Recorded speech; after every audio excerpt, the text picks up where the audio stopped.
በሀገራችን ኢትዮጵያ ያለው የኢንቨስትመንትና የኢኮኖሚያዊ እንቅስቃሴ ዘርፈ ብዙ ስራዎችን የሚጠይቅ እንደሆነ በተለያየ ጊዜ ይገለጻል። በተለይም በኢንቨስትመንት ዘርፉ በርካታ ማሻሻያዎችና አበረታች መመሪያና ደንቦች ሊወጡ እንደሚገቡም ይነገራል። ታዲያ በያዝነው ሳምንት በስራ ላይ ያለውን የኢንቨስትመንት ማበረታቻ ደንብ የሚተካና በዚህ ደንብ እስከ 6 ዓመታት ከገቢ ግብር ነጻ የመሆን መብትን የሚያስገኘውን ድንጋጌ ሙሉ በሙሉ የሚያስቀር ረቂቅ ደንብ ላይ ውይይት ለማድረግ የገንዘብ ሚኒስቴር ለባለድርሻ አካላት ጥሪ ማድረጉን ተከትሎ በከፍተኛ ሁኔታ መነጋገሪያ ሆኗል። ይህ ሊሆን የቻለው ደግሞ ለውይይት የቀረበው ረቂቅ ደንብ ሊከፈል ከሚችለው የገቢ ግብር ላይ ከ5 በመቶ አንስቶ እስከ 15 በመቶ የሚደርስ የገቢ ግብር ቅናሽን እንደ ኢንቨስትመንቱ አይነት ለዓመታት የሚፈቀድባቸው ድንጋጌዎች ከመያዙም በተጨማሪ በስራ ላይ እንዳለው ደንብ ለዓመታት ከገቢ ግብር ሙሉ በሙሉ ነፃ የመሆን መብትን የሚሰጥ ድንጋጌን ያላካተተ በመሆኑ ምክንያት ነው። በዚህም ከገቢ ግብር ነፃ የመሆን መብትን የሚያስገኘው ድንጋጌ ሙሉ በሙሉ ሊቀር ነው በሚል የበርካቶችን ቀልብ ስበዋል። እኛም ታዲያ በዛሬው የልዩ ጥንቅር ፕሮግራማችን ይህንኑ ለውይይት የቀረበውንና ከገቢ ግብር ነፃ የመሆን መብት የሚያስገኘውን ድንጋጌ ሙሉ በሙሉ ያስቀራል የተባለውን ደንብ እንዳስሳለን።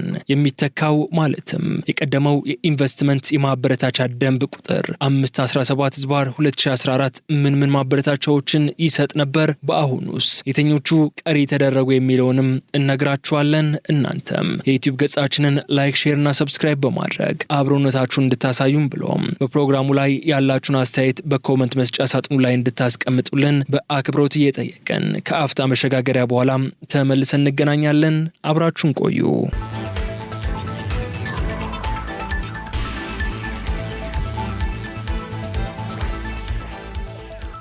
በስራ ላይ ያለው የኢንቨስትመንት ማበረታቻ ደንብ የሚተካና በዚህ ደንብ እስከ 6 ዓመታት ከገቢ ግብር ነፃ የመሆን መብትን የሚያስገኘውን ድንጋጌ ሙሉ በሙሉ የሚያስቀር ረቂቅ ደንብን ከመመልከታችን በፊት ስለቀደመውና አሁን አገልግሎት ላይ ስላለው ደንብ አንዳንድ ነጥቦችን እናንሳ።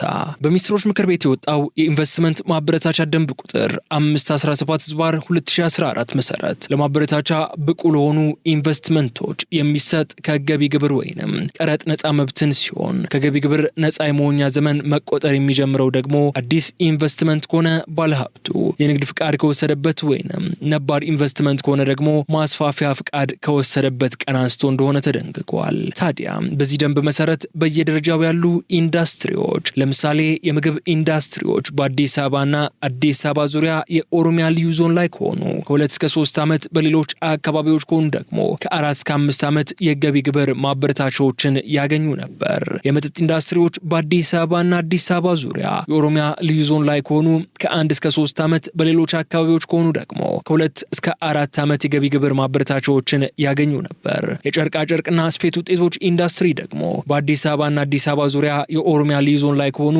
ከ2 እስከ 5 ዓመት፣ በሌሎች አካባቢዎች ከሆኑ ደግሞ ከ2 እስከ 6 ዓመት የገቢ ግብር ማበረታቻዎችን ያገኙ ነበር። የቆዳና ቆዳ ውጤቶች ኢንዱስትሪ ደግሞ በአዲስ አበባና አዲስ አበባ ዙሪያ የኦሮሚያ ልዩ ዞን ላይ ከሆኑ ከ2 እስከ 5 ዓመት፣ በሌሎች አካባቢዎች ከሆኑ ደግሞ ከ2 እስከ 6 ዓመት የገቢ ግብር ማበረታቻዎች ያገኙ እንደነበር በሚኒስትሮች ምክር ቤት የወጣው የኢንቨስትመንት ማበረታቻ ደንብ ቁጥር 517/2014 ያሳያል።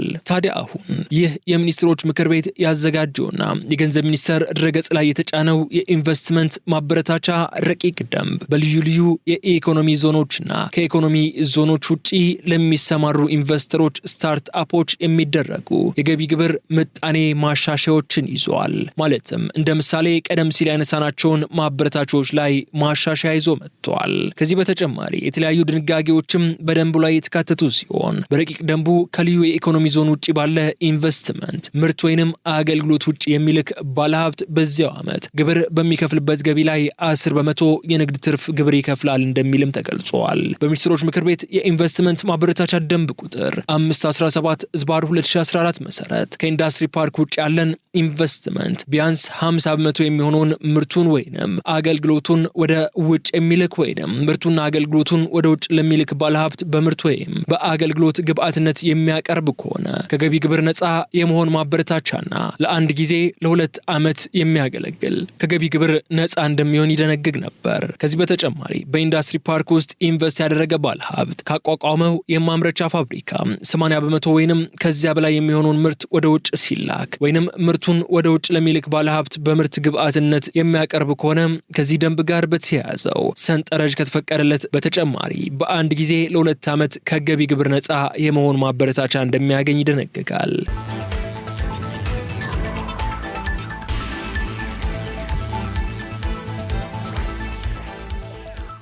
በረቂቅ ደንቡ ላይ ግን በልዩ የኢኮኖሚ ዞን ውስጥ ኢንቨስት ያደረገ ባለሀብት ካቋቋመው የማምረቻ ፋብሪካ ምርቱን ወደ ውጭ ሲልክ ግብር በሚከፍልበት ገቢው ላይ የ5% የንግድ ትርፍ ግብር እንደሚከፍል ተደንግጓል። በደንብ ቁጥር 517/2014 ግን ለአንድ ጊዜ ለ2 ዓመት ከገቢ ግብር ነፃ ማበረታቻን ያገኝ ነበር። በበካይ ጋዝ አመንጪ የገበያ ስርዓት ውስጥ ተሳታፊ የሆኑና በአካባቢ ደህንነት ጥበቃ ባለስልጣን እውቅና የተሰጣቸው ኩባንያዎች ስራ ከጀመሩ ጊዜ ጀምሮ ለ10 ዓመታት ግብር በሚከፈልበት ገቢያቸው ላይ የ15 በምርት ወይም የአሰራር ሂደቱ ቢያንስ 50% ታዳሽ ኃይል የሚጠቀም ማንኛውም ባለሀብት ደግሞ ስራ ከጀመረበት ጊዜ አንስቶ ላሉት ተከታታይ 5 ዓመታት ብቻ ግብር በሚከፍልበት ገቢው ላይ 15% የንግድ ትርፍ ግብር እንደሚከፍል በረቂቁ ተካቷል።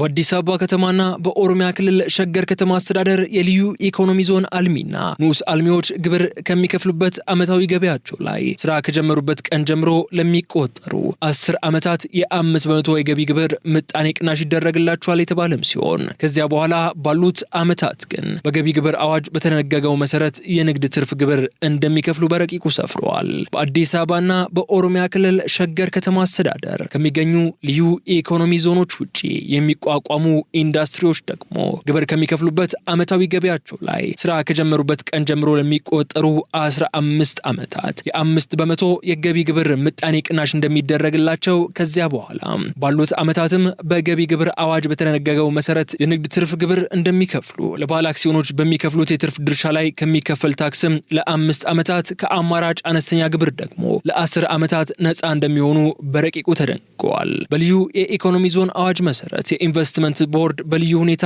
ካልወሰነ በስተቀር የልዩ ኢኮኖሚ ዞን አልሚና ንዑስ አልሚ እነዚህ ማበረታቻዎች ተጠቃሚ ሊሆኑ የሚችሉት ቢያንስ 75 ሚሊዮን ዶላር ስራ ላይ መዋላቸው ሲረጋገጥ እንደሚሆን ተገልጿል። በረቂቅ ደንቡ መሰረት ከልዩ የኢኮኖሚ ዞን ውጪ በቆዳና ጨርቃ ጨርቅ አምራች ኢንዱስትሪ፣ በኬሚካልና ኬሚካል ውጤቶች፣ በመሰረታዊ መድኃኒት ምርትና የመድኃኒት ኢንዱስትሪ፣ የመሰረታዊ ብረታ ብረት የመኪና ዕቃ ማምረትን ጨምሮ ብረት ያልሆኑ የማዕድን ውጤቶች፣ የኮምፒውተር የኤሌክትሮኒክስና የእይታ ዕቃዎች ኢንዱስትሪ፣ የኤሌክትሪክ ዕቃዎች፣ የማጓጓዣ ተሽከርካሪዎችና ሌሎች የትራንስፖርት መሳሪያዎችን ማምረት መገጣጠም እንዲሁም የእንጨት ውጤቶች፣ የወረቀት፣ የግብርና ማቀነባበር፣ የፓኬጂንግና የኢንፎርሜሽን ቴክኖሎጂ ልማት መስክ፣ የኤሌክትሪክ ኃይል ማመንጨት፣ ማስተላለፍና ማከፋፈል ላይ የተሰማሩ ባለሀብቶች የተለያየ መጠን ያለው የገቢ ግብር ማበረታቻ ያገኛሉ ተብለዋል። ለአብነት ከአዲስ አበባና ከኦሮሚያ ክልል ሸገር ከተማ ልዩ ኢኮኖሚ ዞን ከሆኑ ኢንዱስትሪዎቹ ውጭ በሚገኙ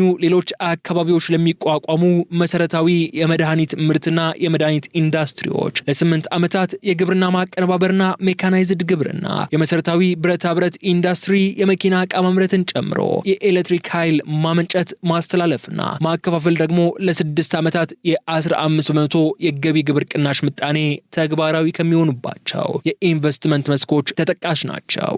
አንድ ስታርትአፕ ስራ ከጀመረበት ጊዜ ጀምሮ ለሚቆጠር የ10 ዓመት ጊዜ ግብር በሚከፍልበት ገቢው ላይ የ5% የገቢ ግብር ቅናሽ ማስከፈያ ምጣኔ እንደሚሰጠው ከዚያ በኋላ ግን በገቢ ግብር አዋጅ በተደነገገው መሰረት የንግድ ትርፍ ግብር እንደሚከፍል፣ ለባለ አክሲዮኖች ከሚከፍለው የትርፍ ድርሻ ላይ ግን ከሚከፈል ታክስ ለ5 ዓመታት ነፃ እንደሚሆን ተደንግጓል።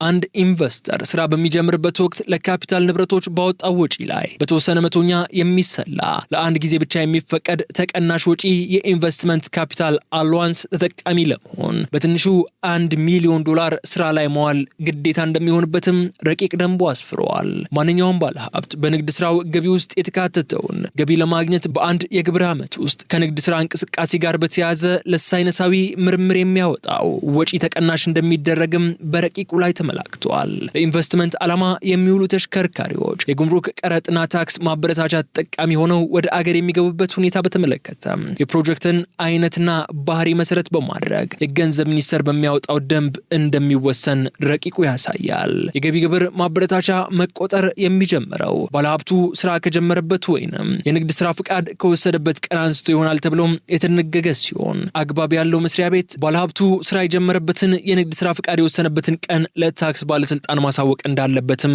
ያስረዳል። በስራ ላይ ያለው የኢንቨስትመንት ማበረታቻ በውጤት ላይ ያልተመሰረተ መሆኑ ለኢኮኖሚው እድገት አስተዋጽኦ ላላቸው ከፍተኛ ካፒታል ለሚጠይቁ የኢንቨስትመንት መስኮች የተለየ ትኩረት በማይሰጥ ሁኔታ ማበረታቻ እየተፈቀደ ኢንቨስትመንትን በሚፈልገው ደረጃ ማበረታታት ሳይቻል የቆየበትን ሁኔታ በመቀየር ቅድሚያ በሚሰጣቸው የኢንቨስትመንት መስኮች ላይ ያተኮረ በስራ ላይ የሚውለውን ካፒታል ከግምት ውስጥ የሚያስገባና በውጤት ላይ የተመሰረተ የኢንቨስትመንት ማበረታቻ ስርዓት ስራ ላይ መዋል አስፈላጊ ሆኖ በመገኘቱም ማበረታቻዎችን በተመለከተ ተጠያቂነትን ለማጎልበት ከዓለም አቀፍ ተለዋዋጭ ሁኔታዎች ጋር እንዲጣጣም ለማድረግና የሚሰጡት ማበረታቻዎች ቀላልና ግልጽ እንዲሆኑ ማድረግ አስፈላጊ በመሆኑ የሚኒስትሮች ምክር ቤት በኢንቨስትመንት አዋጅ ቁጥር 1180/2012 አንቀጽ 17 እና በጉምሩክ አዋጅ ቁጥር 859/2016 እንደተሻሻለ አንቀጽ 129 ንዑስ አንቀጽ 6 መሰረት ደንቡን አውጥቷል። የዚህ ደንብ ድንጋጌዎችም በማዕድን፣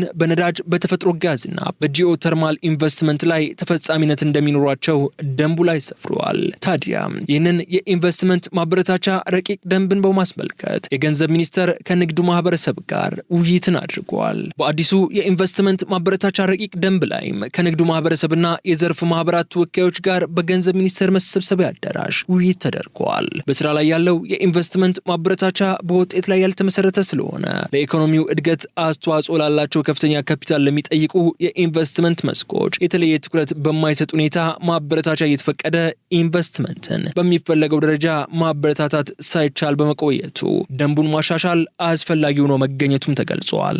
አዲሱ ረቂቅ ደንብ ቅድሚያ በሚሰጣቸው የኢንቨስትመንት መስኮች ላይ ያተኮረ በስራ ላይ የሚውለውን ካፒታልም ከግምት ውስጥ የሚያስገባና በውጤት ላይ የተመሰረተ የኢንቨስትመንት ማበረታቻ ስርዓት ላይ ለመዋል ማበረታቻዎችን በተመለከተ ተጠያቂነት ለማጎልበት ከዓለም አቀፍ ተለዋዋጭ ሁኔታዎች ጋርም ለማጣጣም እንዲሁም የሚሰጡት ማበረታቻዎች ቀላልና ግልጽ እንዲሆኑ የሚያደርግ እንደሆነም ተገልጿል። ለውይይቱ ተሳታፊዎች ደንቡን ለማሻሻል የተደረጉ ጥናቶችን በገንዘብ ሚኒስቴር የታክስ ፖሊሲ መምሪያ ኃላፊ አቶ ሙላይ ወልዱ የቀረቡ ሲሆን የደንቡን ዝርዝር ይዘት ደግሞ በመስሪያ ቤቱ የህግ ጉዳዮች መምሪያ ኃላፊ በአቶ ተወዳጅ መሐመድ በኩል ቀርቦ ከውይይቱም የደንቡን ረቂቅ ይበልጥ ለማሻሻል የሚያስችሉ በርካታ ሀሳቦች መገኘታቸው ተነግረዋል። የውይይቱ ተሳታፊዎችም በረቂቅ ደንቡ ቢካተቱ ያላቸውን ነጥቦች ያቀረቡ ሲሆን ትርጓሜና ማብራሪያ ያስፈልጋቸዋል ያሏቸውን ሀሳቦችም ቀርበው ማብራሪያ እንደተሰጠባቸው ተገልጿል።